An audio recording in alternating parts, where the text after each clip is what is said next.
zikida thudola tuni kho ahin ana holy mohitin zikida diverse hi Christian te dinga kiphalham bola phaham ibola le hichun ichan geya I Christian hin ko to kham ichi thudola hi Bible in ipiti a hilem ti hi tuni kho in ta lang deu akenomin tulaya akichenga ama hole ama ho chom khatham yam khana akina ajerwa kimo hen hen jeng a hi lo jong le cha khatham anei nu na ki hen hechinu pateni ja acha pa hon achanu hon mo chaga do jeng azinu phat lo ji ajipa mo pagong do jeng ajipa phat lo ji azinu ong chapang cha mei thai ki su jing ti ho hi a omin isai ti sungwa egam sungwa I Christian hin khowa hi cho hin a he tan igel to chana la chun nal hinam nal lo hinam ti jong hi mi tampi in aboi gam ta ni hi chi hi ki khan the hi ki mo khan khan jeng kon khan ki khan the hi poi hoi chi pen kel ding ham a sei thim danin awum ta in alang khanin zat dang non Christian te in bol o hen lang chi pi jong le am ho dinga chu hi cho chu unnecessary te bang a hi za chun ahin wangwa thagau nei lo twang a hi ben non Christian te hi thagau chu pathina dinga chun pathin het dinga chun pathin nei sa nan te aji chamo thagau pathin api he ai wanga ata sandan ho amo dinga ho amo le amo lung puna dinga ho chinung hin ho ipi ta san do he je wa chu thagau nei lo twang a hi ben he ai cho thagau cha nei na ve hitabang lungput lunggel nei mi hi jiwa khu ta sanup sana ki khenna ka na za chum ho jong hi apha ham asi ham ti the khen lowa ano bola ano ma ti ho jong hi amo ai achi piu kha cho hin tulaya e ho cookie society sunga jong mo zinei nei jeng phalo changa aji ta ki khen kit chapang cha chang age tam ta in te nong vui nong ki sana jong ki khen mi tam pi kyomen hechi a zikida diverse Christian te dinga ki phalham ti hi isei na diwa hin hechi zikida thudol hi thu ha asata khat kinil na ta khat mo sei chen jing thailo khat a hin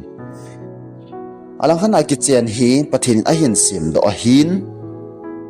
thinan hechi a ki cheng ten ni chu a hian van to ka si a amani chu ki hian loading a hi ti hi Bible zong pathinin adei dan a hi dan ho hi oita akimo che nei versana in Matthew bung som le ko chang li a ko na changup lang che na la hen choin amman adon bodin asim pan asim te la ama ho numei le pasala asim sa hi tai chole hi ji chun min anu apa adala azia be ading a hi chole amani chu tikhat hilan ding a hi ti chu nang hon nasim kha lo bo ham hiti chun ahin amani pumni mini hitalovin tikhat a hiran tai hi chi ji chen pathin gop sa chami min sukhan hi han ati hi chi hi ahin nu pateni kichen na chu thina in akhan lo lai sia jing ding dol hi cho koiman akhan thailo ding ai amani ki ka chkui mang ki kum thailo ding hi akichen ngal hon hi ta le anu apa aji asangam koi aki kum na ding lampi ta lo hi koi man sekhan hi han thinan akhan hon ka sin ti ai rom bung sigi chang kha na ko na chang thum Korent kha na bung sigi chang ge First Timothy bunga chang som la li abo jai choyong hoi me na le ahil chen so kai ki da thu dola hi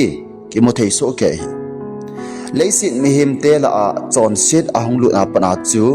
a ki chang ho la zong chon sit ki da na ki tho hi hom do hi ti isu men lo di oi Bible thu hil event na le ki da diverse ki ti hi pathin dei dan hi zong le mi him te chon sit je nga a ki phal na zong hi tho a hi dan a ki mo ji nei versana in Deuteronomy lang chwe na la hin Deuteronomy bung som ni le li chang khat na ko na chang li na chu ivet na le pasal khat tovin numei khat zia akipuya akichen pi ting le ama nu hin achunga nol na aneya hi zia chu aman azipa alung hlai sa theilo le azipan jong kidana le kha asut pi a akhutna akichai sa ding ain sunga ko na asol do ding a hi ama nun jong azipa in chu adal ha ding a hi tai ahin hi cha hi anmei nu hi achi a pasal dang khat to akichen kit a azinu kha apan anmei nu hi adei mo kina a hi le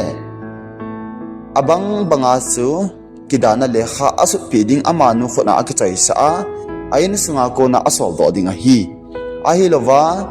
azinu kha pa amanu zi a nei pa chu athi ta hi le azima sapa amanu dama sapa chun hechinu mei nu hi akisu bo nunga akipoiket a zia anei theilo ding a hi izi inem itile hitabang thil hi pakai maya thet ta hin hi zi a chu nangman pakai na pathinin napi na gamsong hitabang thimona chon se na thut khum lo ding a hi ati Deuteronomy langa hi mihimte chon si za kichen kida kiti ho jong agi phal na jong akilo na kom jong a ji na hi Matthew bungsom la ko chang sagi a ko na jong vet na hoi ta agi mo kenin ai lai cho chun akilo ve ti thu a hi chat a hi pon zikida kiti hi bible a condition ni bawa ki phala e he chi cho khat na nu pateni ki ka hi amani ki ka a khat zo sang midang to azon zi tailo ati song Matthew bungsom le ko changko na chu evet na la hen kei wangin atilin kase hi ko hi zong le mi to azon zi tailova azida a zidang nei chan chu azonga hi ati zo bible in kida tho dola hi condition ni bo api zo he ji chu khat na hi aziti lo midang to azon ji ting labo hi chu da the hi ti sa Matthew win condition ani na chu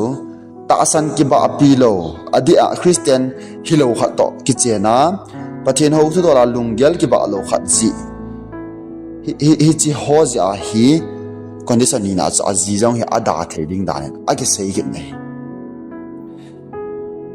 vesana in First Corinthians book sagi chang som le nga chang som le gu lang chu vet na le hin hi zong le ata san lo chun ada la ta hi le achi le chi tan te chuti dol thu a chun sopete sopenu te kuima aki kan om ta poi a hi wangin lungmonga dinga pathinin ei ko wa hi je chun vonume nangman nei nei pu hu hinga nom sa zo ding hinam nom sa zo lo ding ham hi chi dola chu ipi na het em sule voposer nangman jong nei nei pi hu hinga nom sa zo ding hinam nom sa zo lo ding ham hi chi thu dola chu ipi na het em ati so ta asan ki ba api lo adia Christian ho hi lo khat to ki chen tabang ho jong hi condition ni na chu pathinin hi chi tabang ho a hi teng le ji hi da jing di ati e hiteni zi tilwa azida chu pathin dona ki gel jing danen sei nei zida dan bible elovale tunfa iki khan dan diverse iki bol dan za chom chom nante bible ka sei dung za che vet na la hen iki khan ho hi pathinin aphal loi bible in aphal loi ama wang aphal chu condition ni bo min azi tilo midang ta zon je chuting tal ani na chata san ki ba pilo adia Christian hilo kha ta ki chena pathin ho thu dola lunggel ki ba aloji hitawang ho to ki chen ja chu aji chu da the he cha he condition ni bo ji ki da thu dola api ai he ji isei te ni condition te ni ja chu izi chu da the hin bible in jong apom nai ti jing the jong a hi ki di pon pathin chu athing a hi ji la ki chen na jong ama hin thu do hi ja nu pa ki ka hin ho jong a thin ding a dei ji thu bo hi di isei do ki nom na lai bini hi chot them pan satna bol te te jong ti na hi di lo hi o a hin Bible hoi ta evet na le hin kitchen thu dola pathin dei dan chu nu pa ki ka thil di lo sa lo ding nu pate ni ka khat pen in su hil ai lo le hinlel na thei a hin nei kha ta jong le Christian e ngai dam bang ova hinlel na ki ngai dam tu a ziki da ho bol lo ding ti hi ai ke nei chuteng ta le FEC bung li chang som thum le ni Colosia bung tum chang som le thum hoi ta ke mu hi ga sei ding a chu pathinin I chon si jo siu angai dam so ke hitan ziki da chong chon si chan gya Colosia bung ni chang som le thumin he chung chang ang hoi ta sei he jing jong le pathin e ngai dam sau hi tai ti mana chu Christian khat chun azida ding lungyal nei ta hen lang he chu tong mol so ta le a hin kho a ki pa na chamkim anei ding gin chat bang om be se poni he ja chu pathin lung thim a ga ki chiang hi jong le ga he thei dola chu pathin adei pen chu nu pa ki ka a ki da na thei om kha jong le ki ngai dam to a ki da lo ding ti hi condition ni noya ki da thu dol chu bol thei hinama jong le a pha pen wang a hi poi ti het ke angai nei hi chi za hi zikida thu dola hi Bible e hi le Christian te dinga apoi mo pen chu ai thei chan a ki khen loading ki da loading ti chu ai penin ki da na thei zat chom lam chom ho a jong chu hi chi chu a hi teng le ki ngai dam tu thei ham ep bol thei ham hi chi khat chu gel thu angai ki jen ai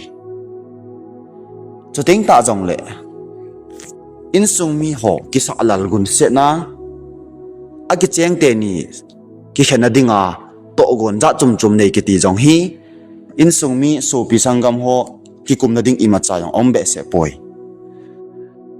zi ki da te ni yong childang danga ki da chu a boin ama wang ikida ai lo wale ki da na dingam khat hom te ngal le condition ni se chu ai azi tilo midang ta zon ji ho ki ba pilot a ki chen ji he si azi ki da the ama wang hi chi jong chu Bible a sei wanga chu a pa sa che na yong la a e ho en chance la an changa ne ya ji da ding I da ding hi ti yong chu hi di ke lo hi pathin a dei pen chu kidana thei lampi ho a ko na jong ki ngai dam tu a kida lo na ding lampi gun do pa zo pathin a dei hin Christian hin kho ta ke tu ai he chi ja hi tu ni khon a ki chenga a ki ngai ho jong kida go te ding lung hi ilung puna yong sa lo ding gel lo ding kidana thei ding lampi a ko na iti o ki ngai da ma kida lo na bol lo ding ham ti zo hi Christian hin kho le pathin lung lam zo itu na dio ilung wa zo chi zo hi I ha gyal diu pa hi iki sei nom itim nom be nei ki chenga ki da di a tuni kho a lung nom sela ki cheng lo mi tam pi jong ding hin nang le na ji ki ka a pathin pan sain lang iki chen naw in chen sim no wa pathin nan jong ai lan pi jing taw hen ti sei do nom hin tin het na chi na ki bang lo I hi ji win sei hiel nang sei ke sei nang gyal ke ngai dan ki bang lo ding a hi pathinin isei hi ho zo su engai dam tin e ho zo sang ngai dam hui tin chang khat chang ni isei do jong pathin pat thei e bo pi che taw han